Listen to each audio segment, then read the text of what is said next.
Halo semuanya, selamat datang di channel YouTube aku, Aprilia Food, channel masak pakai bumbu instan. Di video kali ini aku mau bikin tongseng daging pakai bumbu instan dari Bangau. Untuk review masakannya lanjut di part 2 ya. Sekarang yuk langsung aja kita masak.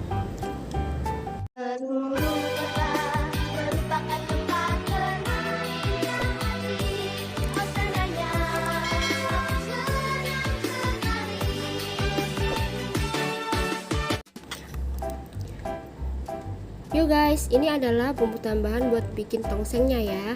Karena aku cuma punya satu sachet bumbu aja dan bahannya yang banyak, jadi aku tambahin bumbu pelengkap. Cara nambahin bumbu pelengkap agar sesuai sama rasa tongseng adalah kita lihat komposisi bahan yang ada di balik bumbu sachet. Atau kita juga bisa lihat bumbu tongseng pada umumnya. Nah, mungkin ada yang nanya nih, kenapa aku nggak beli bumbu instan lagi? Kok cuma satu aja belinya?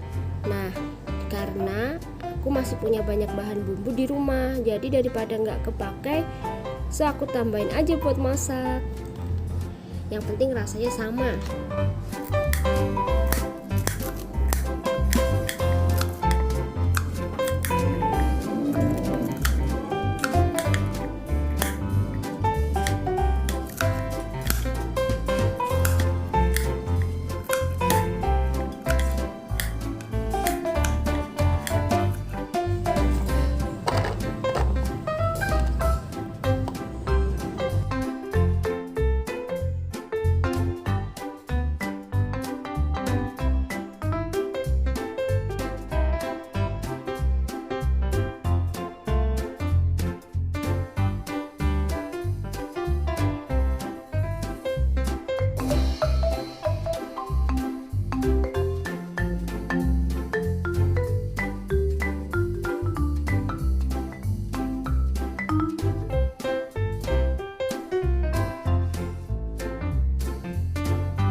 Tuh guys, ini dia udah jadi tongseng daging pakai bumbu instan Bangau. Buat review rasanya lanjut di part 2 ya. Semoga bermanfaat dan selamat mencoba di rumah. Terima kasih yang sudah nonton. Bye bye.